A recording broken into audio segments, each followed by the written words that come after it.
All right, welcome to the getting started with the TI Nspire calculator. I just wanted to go through the calculator, just the setup of it, make sure we can get it rolling, and then I'm going to post the other details of how we're going to actually use it and train on it.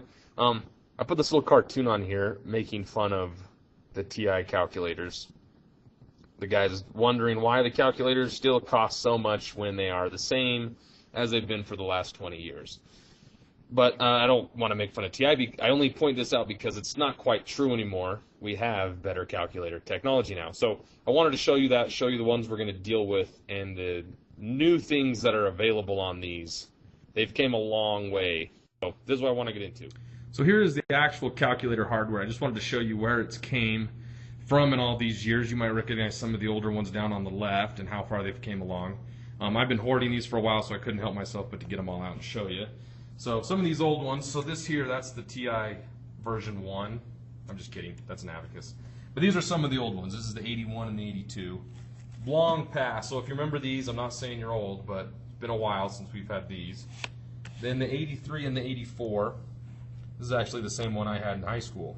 Still holding on to it. So these have been around quite a while. These are the bread and butter in most high school classrooms. These aren't actually even in production anymore. You could still buy them if you find people selling them, but they don't even keep making these to keep getting them. Okay, the lesser known too, you have the 73. This is sort of a wimpy version of the 83, maybe for middle schools, maybe for like 6th graders and stuff. Easier to use, not all the features. Then the Nspire. So this is the old ones. It's pretty thick. It's kind of clunky. You could actually change the faceplate out and put in it and make it work like an 84. They took that feature away because people didn't use it. The screen hardware is not much better. It's still the black and white. The original keypad actually had the alpha keys stuck in between the letters. Kind of hard to use, especially if you got big hands. It wouldn't work that great. Then you got the Nspires down here. These are the latest ones. I'm going to talk about these. This is what we're going to train on. These are the kind of the newest and latest. But they have made new 83s or 84s. So they've got an 84C and CE. These are now in color. The screen hardware is the same as on the Nspires. And on this one, this is the latest 84CE. It's thin. It doesn't take AAAs anymore. It's got a rechargeable battery pack like the Nspires, so you don't fool with batteries. They just charge up. But still all the functions of the 84 on this one. So this is the kind of go-to now. It's the same as this. This one's just thick. It's kind of like how this one is. They just streamlined it, moderned it a little bit. So now you have your Nspires.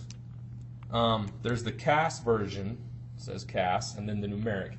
The CAS one can work things algebraically. It can handle unknowns and variables. This one can just work numeric problems. I'm going to train on this one. I'm going to show you guys all the features of this and how this one works. So if you don't have this, you're just going to learn more than what you got, but that's all right. Now this little piece, this can attach in. This is the navigator. It's a wireless component.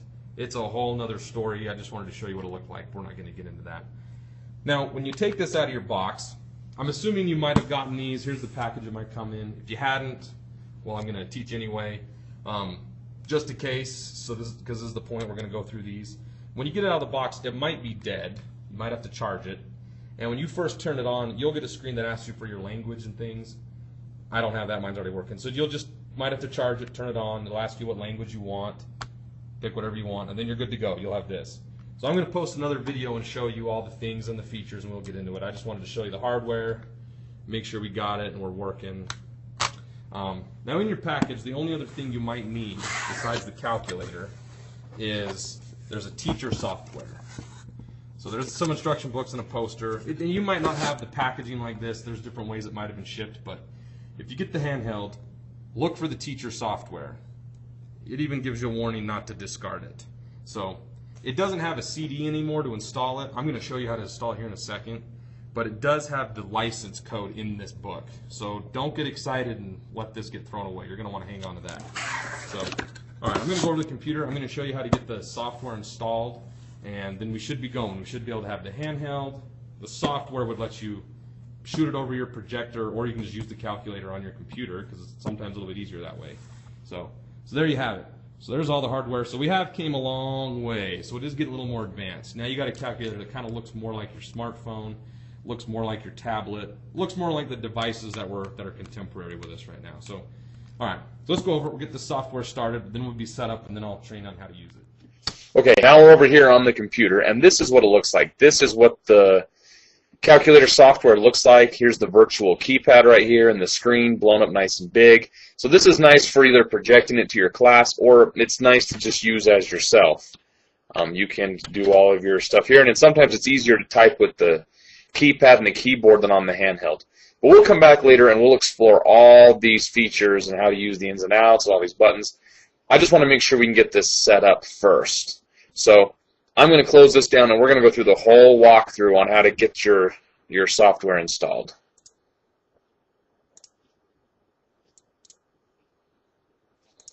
Okay, so the easiest thing to do, rather than use the disk if you've got a disk, because you never know if that's outdated or it's not the current version, so we don't have to update later.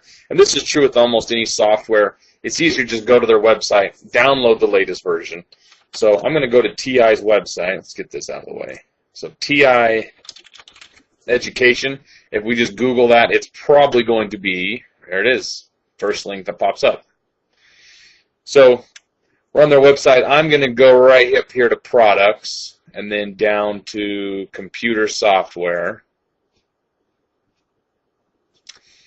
And it gives us a whole list of options. And the one we want is right there, this guy on the bottom.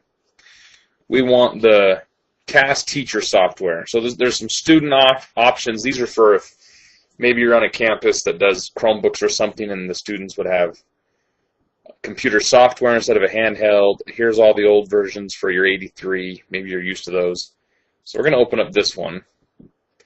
This way we can be sure we download the latest version. So this brags about some of the features. This isn't a bad place to come back to if you ever had some questions. We'll still explore some things, but we'll check out TI's website another time too, because there's some great resources here. But we want this right here. This is what we go to download it.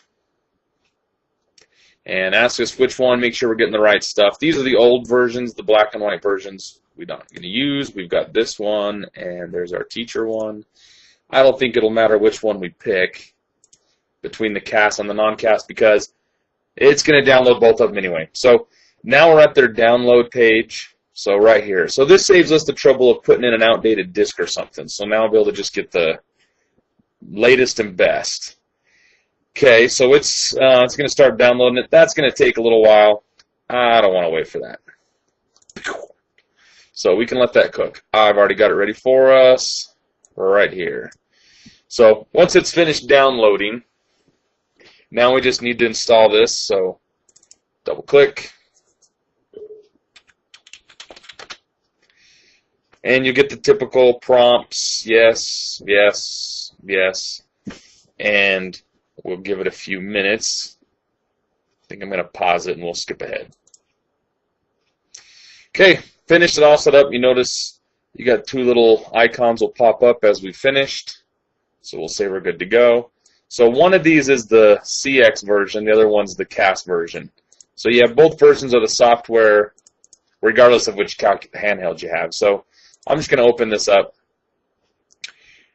and it's just going to think for just a second to get started.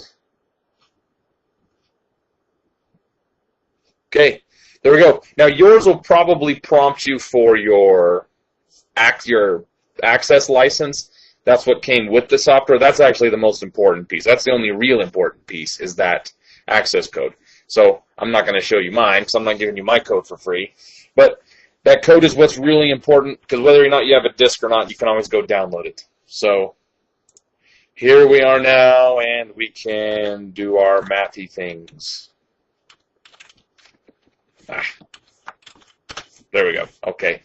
So we'll come back later and check this out. I just wanted to walk you through and make sure you could find your way to getting this set up, and so we can get back into it and get to the nitty-gritty of using these. Okay? Thanks for watching.